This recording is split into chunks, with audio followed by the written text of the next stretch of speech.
Hello and welcome to Social Work Shorts Bitesize number 7.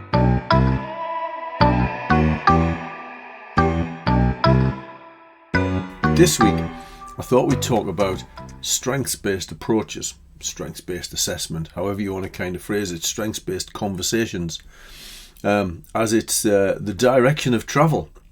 It's where we're heading. We've got signs of safety in children's work and in adults. This strengths-based approach, I suppose, rooted in personalisation and such. And I thought it would be worth just unpicking some of the underlying principles or underlying ideas, and then having a look at some ideas of strengths-based approaches in practice. So this strengths-based model is rooted in humanistic psychology. It's a view that people are more than the problems that they present with. And as ever, off I go back to ancient Greece and Aristotle. And Aristotle, when he was talking about human flourishing, would say that people strive to reach their innate potential through exercise of their capabilities. And there's some really important stuff in there, isn't there? That there's something inside us. There's a potential inside all of us to achieve, that we strive to kind of fulfill. And we do it through exercising our capabilities. We do it through figuring out what we're capable of, what our capacity is to do things, and doing those things and enhancing our lives and our well-being and what have you as we go. And it links, for me, when I think about it, it links to the concept of self-actualization. If we think of Maslow's triangle and we think of Carl Rogers and his kind of approach to counselling, this idea that we can self-actualize into the kind of best version of ourselves. We do that by exercising our capabilities. Aristotle gives kind of pride of place to ideas of freedom, to do what we will through a self-determination and taking responsibility for ourselves. And often when we're working with people, we end up sometimes taking responsibility away. And the reality is sometimes we have to make decisions for people who can't make decisions for themselves. Sometimes we have to offer support. But what we shouldn't do is take responsibility away. And that's the difference, isn't it? If you think about that capacity thing that I've just mentioned there, that's the difference, I think, between capacity and autonomy. We need to protect autonomy, that responsibility taking of lives at all costs. We really need to make sure people are autonomous actors in their lives. And yes, they may not have the capacity to make decision X or decision Y, but we need to include them so their autonomy is protected as much as possible. Human flourishing, Aristotle says, only occurs as a result of choice and action.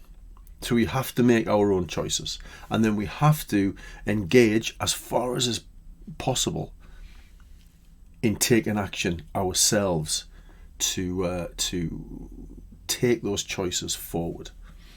And Dennis Saleebey, please somebody tell me if I'm pronouncing that wrong. I've only ever read his work. I've never heard anybody else ever say his name, so I'm guessing at the pronunciation. The books I have him at the University of Kansas. He says this, and I mean he's a strengths-based approach kind of guru, maybe.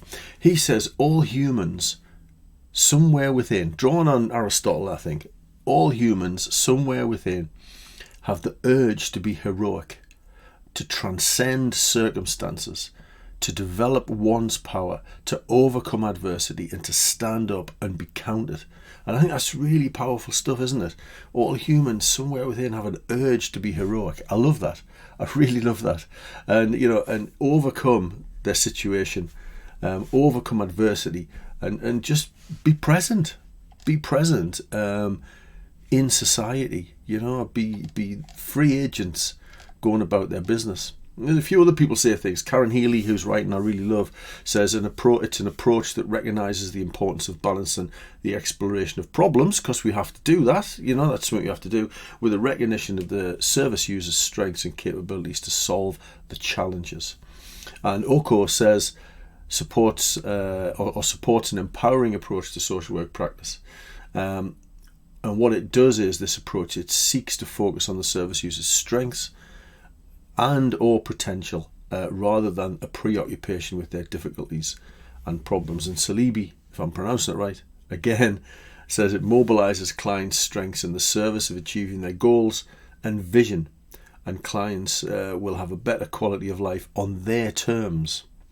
And I like that, on their terms, achieving their goals and their vision. And I think if one thing that when I reflect on my own social work career, when I operated under a care management model,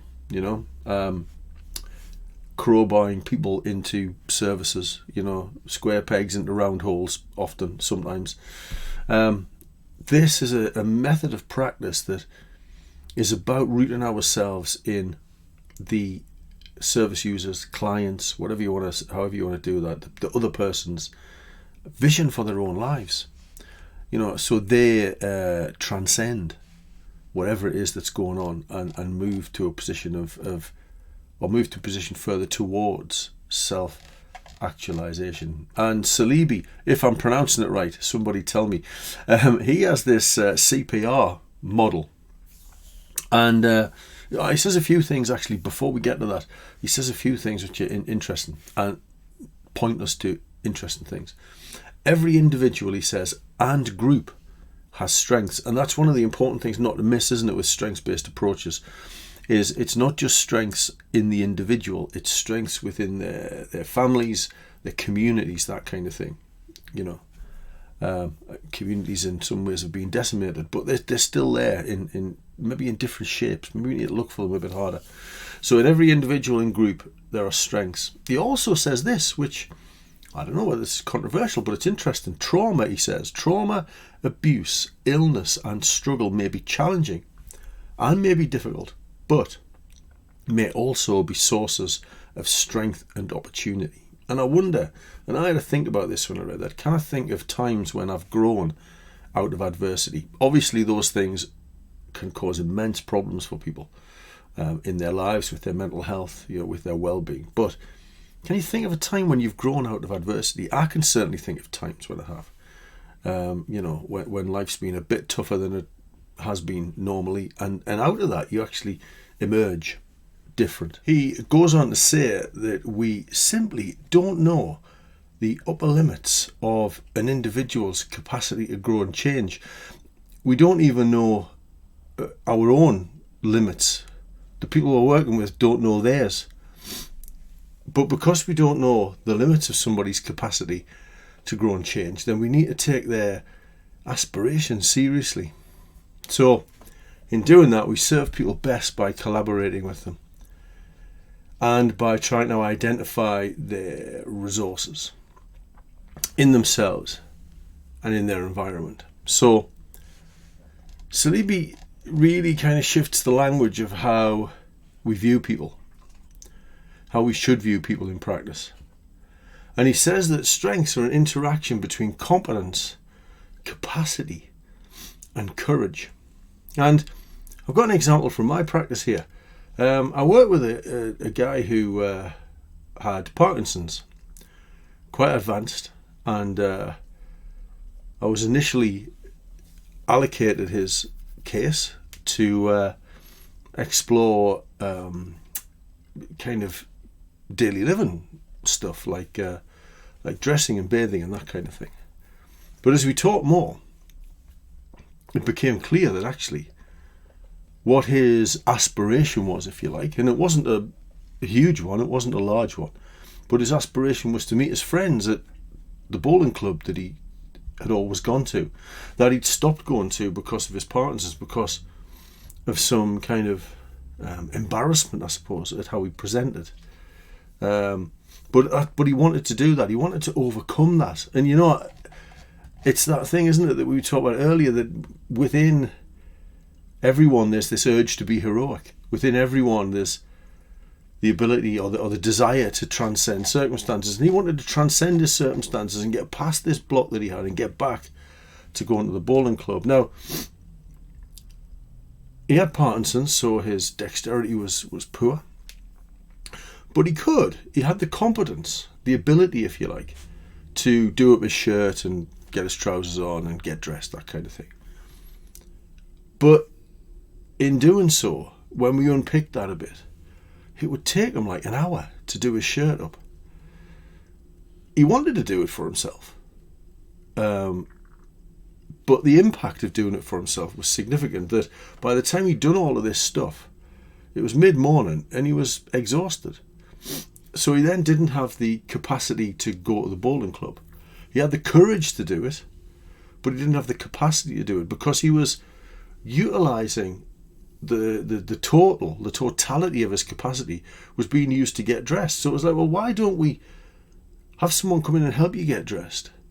So you've then got the capacity left to instigate the drive from this position of courage to go and meet your friends at the bowling club. And that's what we did. Competence and capacity for me relate to what and how. What do you want to do and how do you do it? Or what do you do and how do you do it? What do you want to do and how would you do it? Courage relates to why. Why are you wanting to do what you want to do? What's the driving force? What's the motivation? What's your life why? What's your life why? What's the thing that gives your life meaning? Going to the bowling club, meeting my friends. Okay, so getting dressed doesn't give your life meaning. That's just a what and a how, Or I have to get ready. How do I do that? Do it myself or get somebody to help me with it. And that helps me have the courage, access my courage to do the why of my life, the meaning for my life, which, his meaning for life was broader than that. But one of the meanings was I derived great identity from being a fellow that goes to the bowling club. So competence, capacities and courage are really important. And I suppose we do most of our provision of services, if you like, in that capacity area, don't we? If people don't have the capacity to do things, then we do those for them. We support them to do those things. And the purpose is to give them the courage to kind of then move on to fulfill their achievements. And it's really outcome focused. So outcome focused is sometimes a difficult concept to get our heads around, isn't it? The outcome of being dressed wasn't to be dressed. The outcome of being dressed was to go to the bowling club. So when we're being outcome focused, sometimes the task and the outcome are kind of disconnected in a way. They're not. There's not a direct connection between them, but there's an indirect connection between them. Saleebey goes on to say that strengths-based practice is about promise. This is the P part of the CPR model. It goes on to talk about promise, possibility, positive expectations, and potential. Now they're a set of really positive, out there words, aren't they? Promise, possibility, positive expectations, and potential. And what we're doing is rooted in the R part of it, which is resilience, reserves, resources, and resourcefulness. Be creative. Help the person be creative in thinking about how they kind of go about their business. And it fits with going back to the personalization agenda from days of yore. It's about your own resources: physical, mental, emotional, practical, community resources, your social capital, and universal services. So not a model that starts with what you can't do, but what might you aspire to do. And there are 4 elements to this strengths-based approach that we're going to cover here. And then maybe in a future episode we can maybe think of some other things. So the 4 elements of a strengths-based approach talk about the signaling our hints and our strengths. Now this is from a book that I'm just going to grab just to tell you what it is. This is from a book called Applying Strengths-Based Approaches in Social Work, which is edited by Edwards and Parkinson. It's out in Policy Press, and some of the stuff I'll use in the future is from there as well, but it's from there. And it suggests that the 4 elements to a strengths-based approach are looking out for the signals that hint at strengths. Now, I've done this exercise with a number of people, students and practitioners, where I start from the position of, right, tell me what your strengths are. Tell me what strengths you have in your family, in your community. And it's really hard to do. It's really hard to do because maybe it's a British thing. I don't know. Maybe it's a cultural thing. We don't like talking about the things we're good at, do we? So maybe we don't like talking about our strengths. I don't know. So while you're listening to the person kind of narrate their life and their circumstances, you're looking out for strengths and you're reflecting back to the person what they've been telling you. Now, people love to be heard, don't they? So this is a good rapport builder anyway. You know, whether or not you find strengths, you will, but whether or not you do, it's a good rapport builder. People love to have their story listened to. So it's that active listening, as we've talked about, I'm sure, before, which is engaging your brain as well as your lugs. Yeah, so your brain as well as your ears, for those who might know what lugs are. So it's that. And it requires a calm approach. Now, you know, you probably know me, I bleat on about this all the time. It's about giving yourself plenty of time so you can sit there calmly and just listen. Just listen. Just be silent and listen. But if you're worrying about, I need to get back to the office to write that report, I need to get to the next call, I need to be in a meeting in half an hour, and you know, they're talking a lot, and I can't find out the stuff I need to find out, well, fine. You're not there to find out the stuff you need to find out. You need to find out, you're there to find out the stuff that they're trying to tell you. So it requires a calm approach. It requires you to have given yourself plenty of space so you can offer them that space. To use a counselling analogy, I suppose, that safe space, that safe haven to explore what they're doing. So watch out for hints to strengths that you can then develop with the person. So you're trying to stimulate narratives. This is the second point. Stimulate narratives of resilience and strengths. Get them to talk about stuff, and then I'll point out the things that might be strengths. Point out those things and get them to start talking from a strengths-based perspective. So it's you that's got to talk from that point of view. We've got to get the people we're working with to talk from a strengths-based perspective. But people are used to sitting there and telling us what they can't do, because that's what we've asked for years, isn't it? So they're helping people that we work with to move them towards terms of capacity and strength rather than terms of problems. Difficult, I know.